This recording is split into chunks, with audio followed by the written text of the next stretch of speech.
2016 में you were the first Indian gymnast to kind of compete in the Olympics. But unfortunately, Deepa, इस साल कोई भी इंडियन जिमनास्ट नहीं गया है, कोई भी नहीं गया है to compete. What do you think would be the reason कि इस बार हम किसी को भी नहीं भेज पाए? बहुत बहुत ज्यादा दुख है as a athlete, as a जो भी सिर्फ मैं नहीं, जितने भी एथलीट इंडिया में है, जो भी बहुत 4 साल का मेहनत होते है, सब कोशिश करते हैं, जब हम क्वालिफाई नहीं कर पाते बहुत ज्यादा दुखी होते हैं। मुझे लगता है जो प्रैक्टिकली काम करते उनको ज्यादा दुखी होते।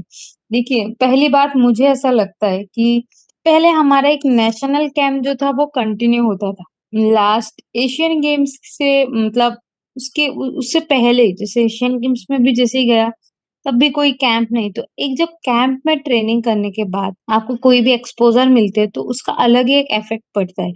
आप घर पे रह के ट्रेनिंग करना और नेशनल कैंप में, जो वो नहीं होता था हो रहा था, और ऊपर से कोई भी वर्ल्ड चैंपियनशिप के लिए क्वालीफाई नहीं किया था। और दूसरी, जब अभी मैं वॉल्टिंग टेबल पे रिज़र्व 2 में थी, हमें 4 वर्ल्ड कप होते, उसमें हमने सिर्फ 3 खेला। पता नहीं 1 हमने क्यों नहीं खेला?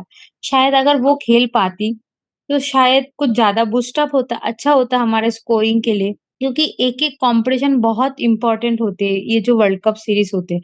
तो ये सब कारण है। और पहले भी जब हमने गए थे, तब मैंने जब क्वालीफाई करके गया, क्योंकि उसके बाद जो भी गए थे, 20 टोक्यो में जो गए थे, उसको कोटा मिला था। बिकॉज़ ऑफ कोविड के कारण कॉम्पिटिशन नहीं हुआ था, इस कारण उसको कोटा मिला था और मैंने क्वालीफाई करके वहाँ पे पहुँचा था। देखिए, एक जो इंडिया कैंप में रह के ट्रेनिंग करके कॉम्पिटिशन पार्टिसिपेट, उसमें एक अलग-सा एक ट्रेनिंग में बहुत बहुत ज़्यादा डिफरेंस होते हैं। आप कैंप में ट्रेनिंग, डाइट, फिजियो, डॉक्टर सब रहते, तो आपको घर पे हर एक जगह, हर एक स्टेट में वो चीज़ अवेलेबल नहीं होती। जब भी सब कोशिश करते, बट होते नहीं है वो चीज़। उस चीज़ का मुझे लगता है थोड़ा-सा गैप होने के बावजूद हमारी सब के परफॉर्मेंस में थोड़ा-सा फ़र्क पड़ा। इस कारण शायद हम इस बार क्वालीफाई नहीं कर पाए। जो आगे लॉस एंजेल्स है, मैं चाहती हूँ जितने भी कोचेस हैं, जो भी है, सब एक साथ मिलके काम करें। सब लोग, गवर्नमेंट, साइ और फेडरेशन, सब लोग एक साथ मिलके काम करके, जैसे लॉस एंजेल में कम से कम हमारी तो 1-2 क्वालीफाई होना चाहिए। दीपा, मैं इसी से एक रिलेटेड क्वेश्चन आपसे पूछना चाहूँगी। बात करें हम आपकी स्ट्रगल्स की, तो आपके पास भी प्रॉपर इक्विपमेंट्स नहीं थे, जब आप ट्रेन करते थे। तो when it comes to Indian athletes, उनको सबसे ज़्यादा क्या-क्या चैलेंजेस का सामना करना पड़ता है? अभी बहुत चेंज हुआ वो सब चीज़, जब हम लोगों ने फेस किया। ग्रास रूट लेवल को इतना ज़्यादा फैसिलिटी कभी नहीं मिलते, जो बहुत ज़रूरी है। अगर ग्रास रूट लेवल पे हम ज़्यादा काम करेंगे, वहाँ से जो निकल के आएगा, तो उस पेड़ को अच्छे से जितना पानी देंगे, वो ज़्यादा फल देगा। अगर ग्रास रूट नीचे वाला हम स्ट्रॉन्ग नहीं करेंगे, ऊपर जाके एकदम नहीं हो सकते।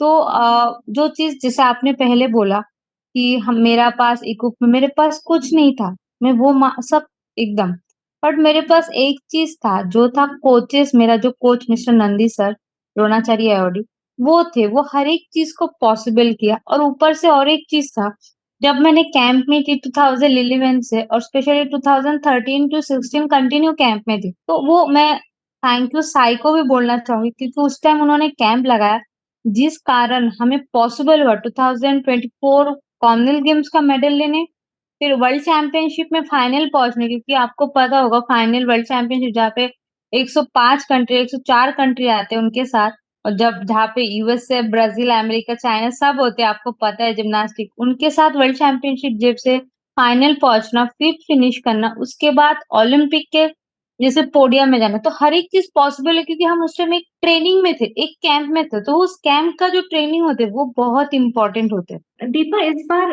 ओलंपिक्स 2024 में बात करें जिम्नास्टिक्स की, तो सिमोन बाइल्स का बहुत ही शानदार परफॉर्मेंस रहा है। Back to back she is winning gold. But एक चीज बहुत रिमार्केबल रही है, वो कि टोक्यो ओलंपिक्स में उन्होंने विड्रॉ करा था owing to her mental health. और इसीलिए बहुत एग्री। ही अच्छा कमबैक बोला जा रहा है। When we talk about gymnastics, athletes की बात करते हैं ओलंपिक्स में, वहाँ पे प्रेशर कैसा रहता है, और how is she inspiring other gymnast also, क्योंकि ये काफी एक ऐसा लग रहा है कि फीनिक्स की तरह she is rising from the ashes. बहुत ही अच्छा कमबैक रहा है उनका। देखिए पहली बात, वो सच में हम उसको गॉड बोलते, वो है ही वो चीज़, वो है यूनिक, उनके जैसा कोई भी नहीं।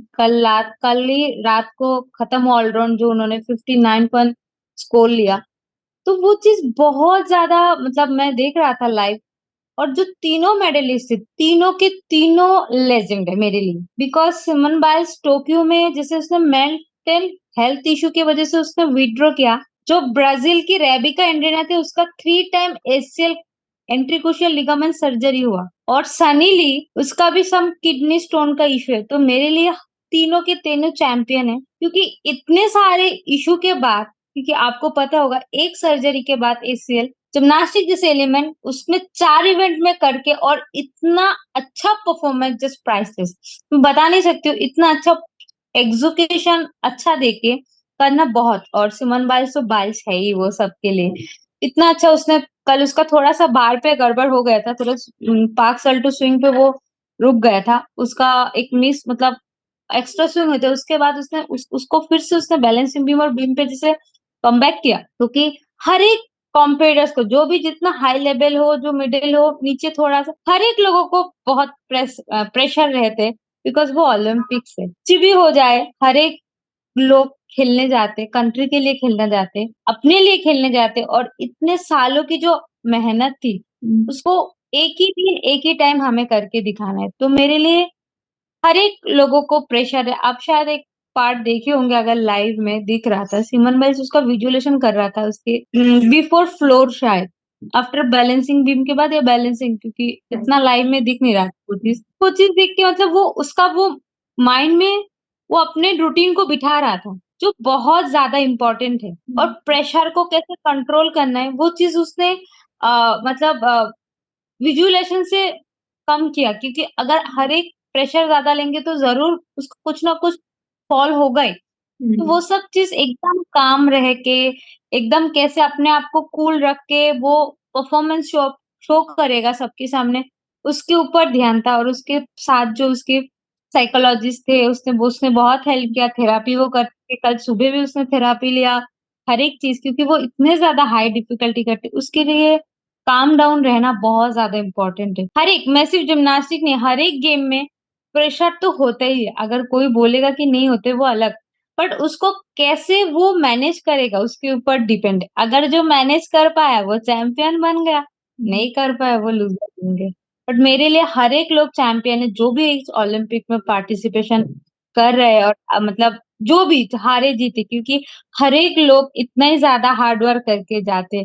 उस दिन किसी का थोड़ा-सा अच्छा जाते, किसी का बुरा जाते। तो कल हमारा बैडमिंटन देखिए, एक-एक हमारी कंट्री के दोनों ने ओपोनेंट इतना अच्छा खेलने के बावजूद, जब प्रणय उसका तबीयत भी खराब नहीं था, तब भी उसने इतना अच्छा बट मेरे लिए दोनों ही चैंपियन है। दीपा, इस गेम ऑफ चैंपियंस में कभी-कभी कुछ कंट्रोवर्शियल सेंसेशनल चीजें हो जाती हैं, एंड इस बार एक बॉक्सिंग से एक न्यूज आई है जिसमें एक इटालियन बॉक्सर करीनी थी, she was fighting against Algerian boxer Khelif, जिनको कहा जाता है कि वो बायोलॉजिकल मेल हैं। What do you, if you have any views about this incident? थोड़ा-सा एक हेडलाइन देखा, बट पढ़ा नहीं मुझे, बट ऐसे क्या है मुझे भी जब पता नहीं पूरा न्यूज़, मैं इसके बारे में कमेंट्स नहीं कर पाऊँगी।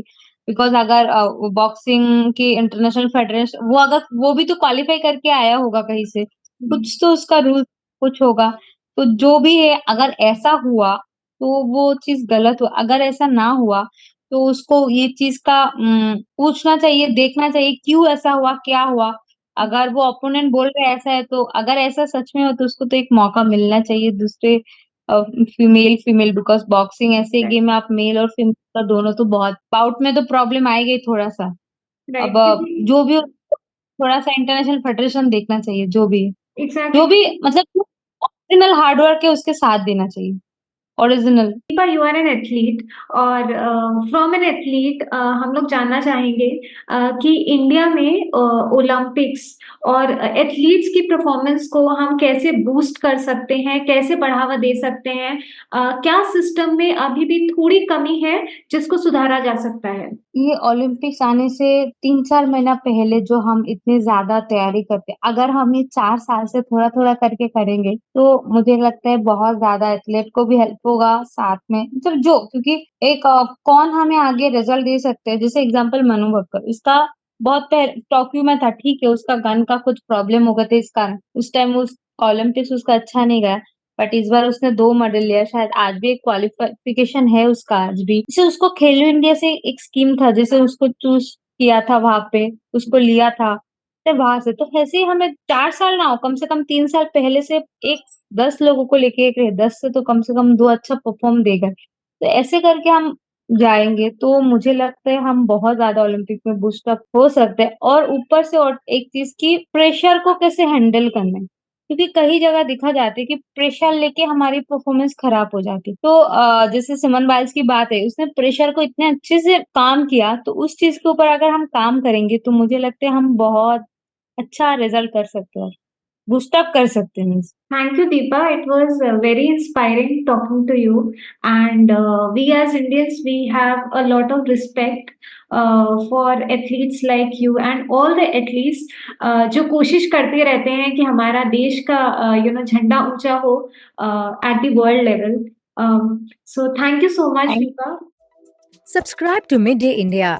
Get direct notifications on all our videos by clicking on the bell icon.